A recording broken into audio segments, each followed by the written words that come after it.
Assalamualaikum warahmatullahi wabarakatuh. Selamat datang di Diri TV, sebuah kanal pribadi yang mengajak kita semua memahami tentang diri kita sebagai makhluk ciptaan Tuhan yang paling sempurna.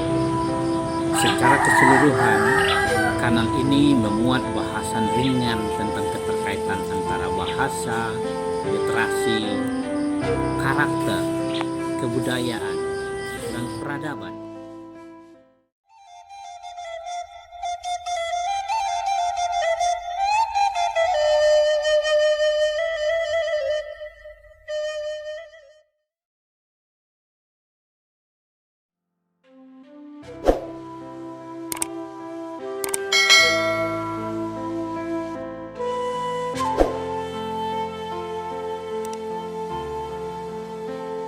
Saudara, tanpa kita sadari bahwa kata-kata yang kita gunakan sehari-hari ternyata memiliki kekuatan yang bisa melebihi kekuasaan manusia.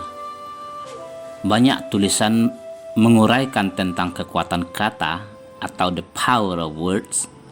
Banyak juga video yang mengilustrasikan betapa sebuah kata atau rangkaian beberapa kata memiliki kemampuan untuk mengubah sebuah keadaan. Ada yang menggunakannya untuk tujuan kemaslahatan, seumpama menggugah, memotivasi, mempersuasi, dan menginspirasi orang lain untuk melakukan kebajikan. Namun tidak sedikit yang menggunakannya untuk tujuan kejahatan seperti menghasut, memfitnah, memprovokasi orang lain untuk melakukan kejahatan.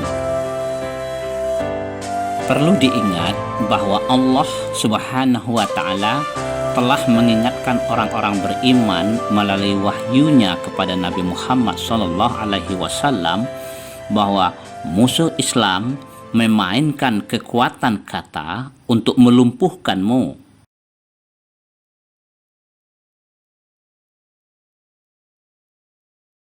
Hai orang-orang beriman, janganlah kamu katakan kepada Muhammad, Ra'ina, tapi katakanlah unzurna, dan dengarkanlah.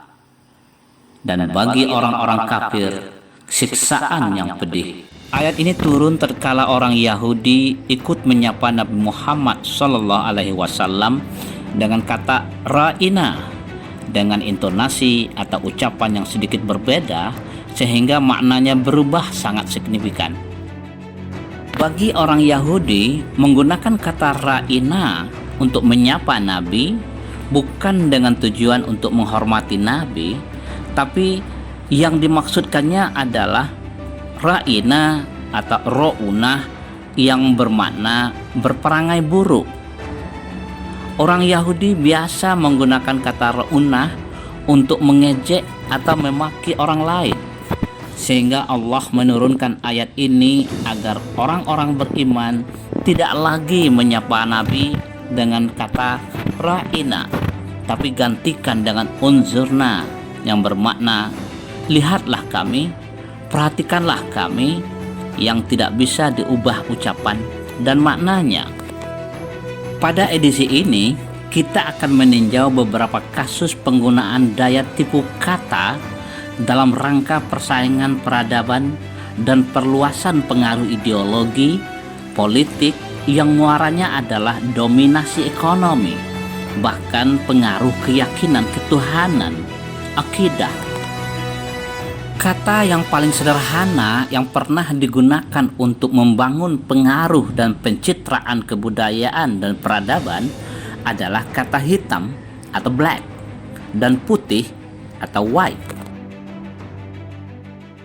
Kalau kita perhatikan secara saksama bagaimana Webster's Dictionary, Kamus Webster, menjelaskan kata black, kita akan tercengang menemukan bahwa kata yang didefinisikan juga untuk orang-orang berkulit hitam keturunan Afrika ini hampir semuanya bermakna keburukan.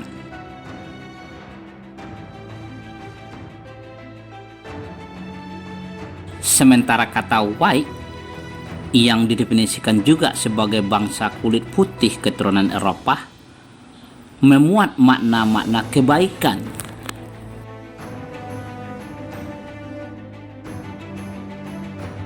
Lebih parah lagi, kalau kita simak sinonim atau kata yang bermakna sama dengan kata black, hampir semuanya bermakna yang tidak baik.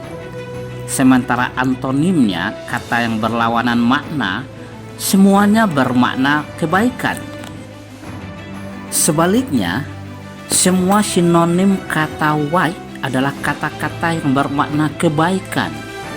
Sementara antonimnya, kata yang bermakna berlawanan, adalah kata-kata yang bermakna keburukan. Bahkan Kamus Webster mengumpulkan kata-kata yang berkaitan dengan kata black, semuanya kata-kata yang mengandung makna keburukan.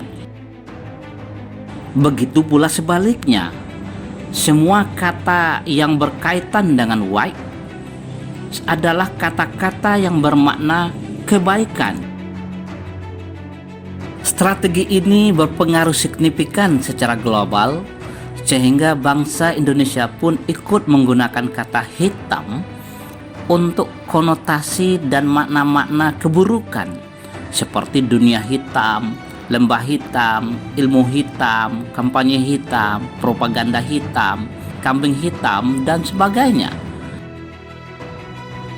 Sementara kata putih digunakan untuk makna kebaikan, kesucian, kebersihan, seperti putih hati, ilmu putih, kecuali penjahat berkerah putih.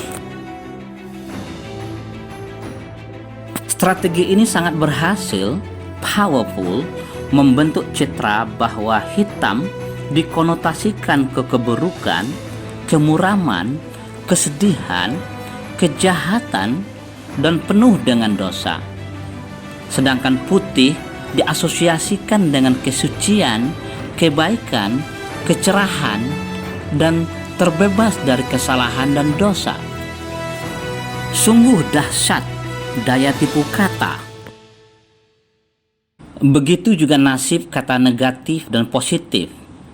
Entah siapa yang memulai menggunakan kata negatif untuk memaknai keburukan dan positif untuk memaknai kebaikan, yang jelas sekarang semuanya sudah sulit diubah, bahwa ketika seseorang dicap negatif, maka orang tersebut dianggap buruk, jelek, bersalah, berdosa, dan seterusnya. Orang yang cenderung berpikir ke arah keburukan disebut sebagai orang yang berpikir negatif, negative thinking.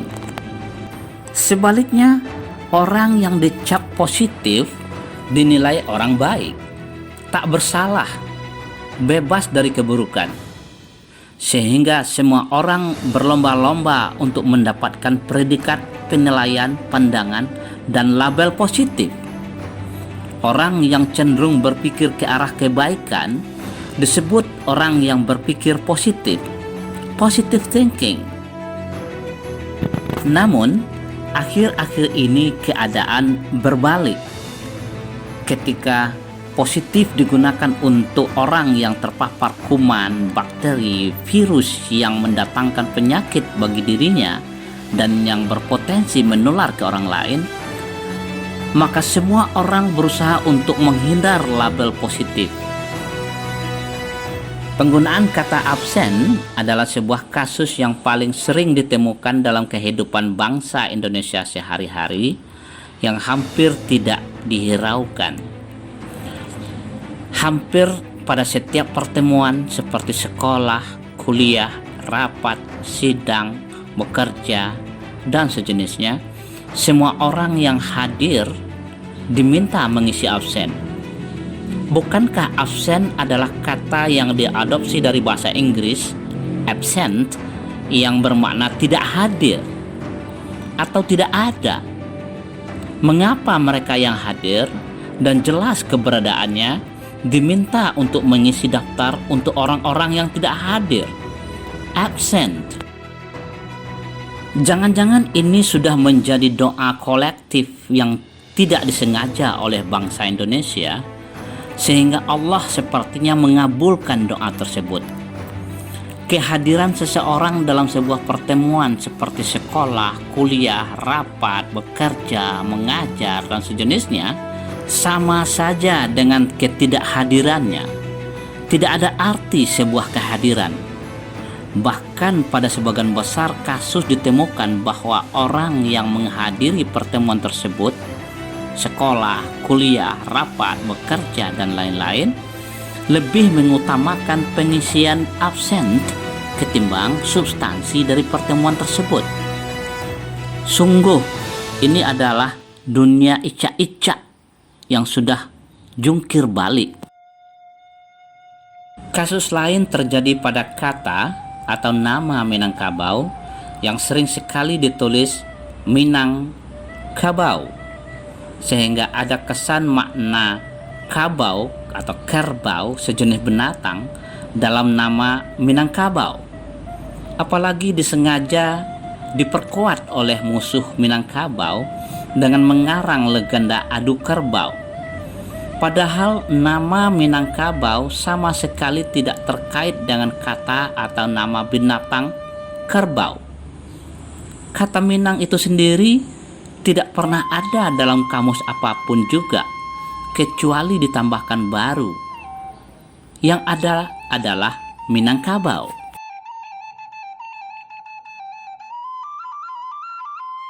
Berlindung kita kepada Allah, janganlah ini menjadi doa yang akan membentuk karakter dan watak anak kemenakan cucu cicit kita pada masa yang akan datang.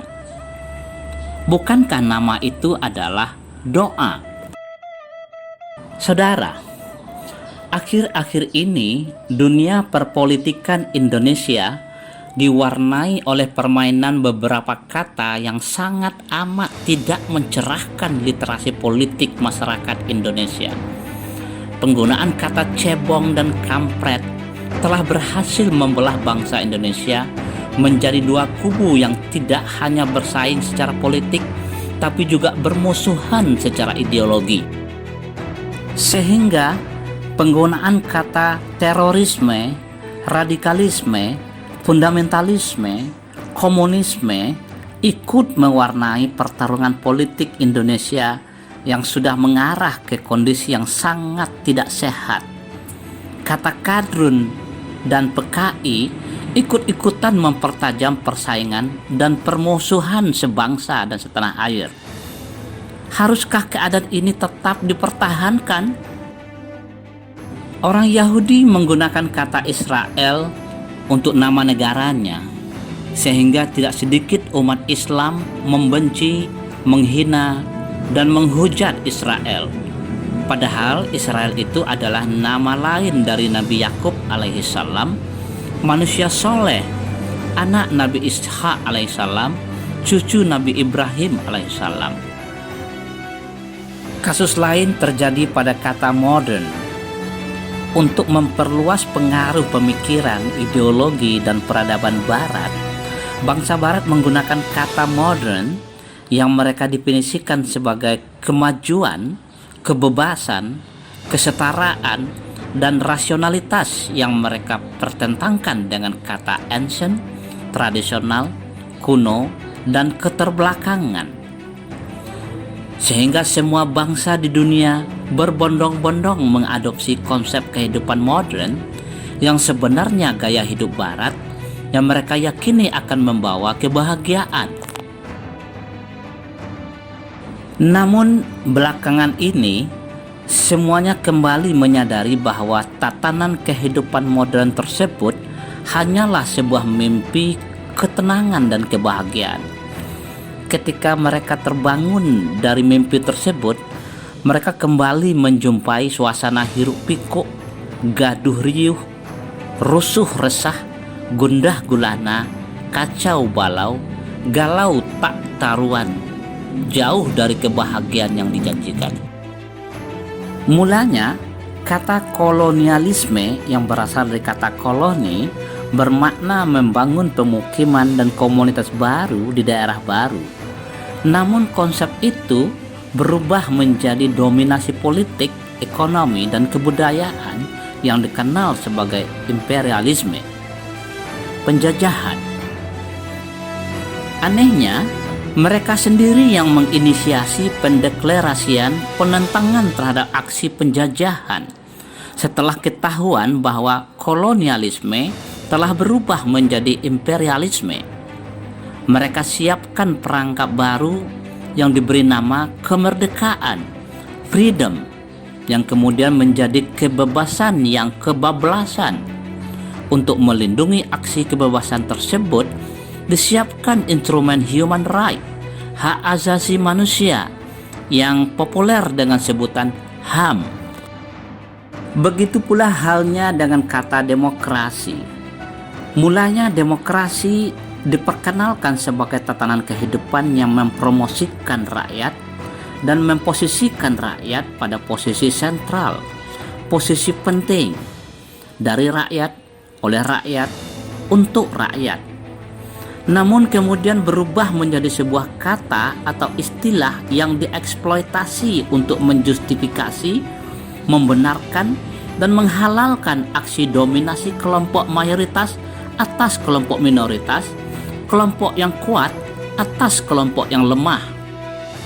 Bukankah sang mayoritas mesti mengayomi dan melindungi si minoritas? Bukankah yang kuat harus membela dan menolong yang lemah? Ada ratusan, ribuan, mungkin jutaan kata atau istilah yang memiliki daya tipu yang sangat dahsyat, yang telah, sedang, dan akan dipergunakan untuk kepentingan tertentu. Saudara, kata tak obahnya seperti belati atau samurai yang setiap saat bisa digunakan untuk mencelakai, melukai, bahkan melenyapkan jiwa manusia. Namun pada saat yang sama, ia juga dapat menghadirkan kemaslahatan, melindungi, dan menjadi alat penyelamatan kehidupan manusia. Begitulah kekuatan kata, the power of words. Manusia diberikan kebebasan yang sebebas-bebasnya untuk memilih. Namun setiap pilihan itu adalah sebab dari sebuah akibat. Segala sesuatu yang baik yang Anda temui adalah dari Allah. Sedangkan segala kemudaratan yang engkau peroleh pasti akibat dari pilihanmu sendiri.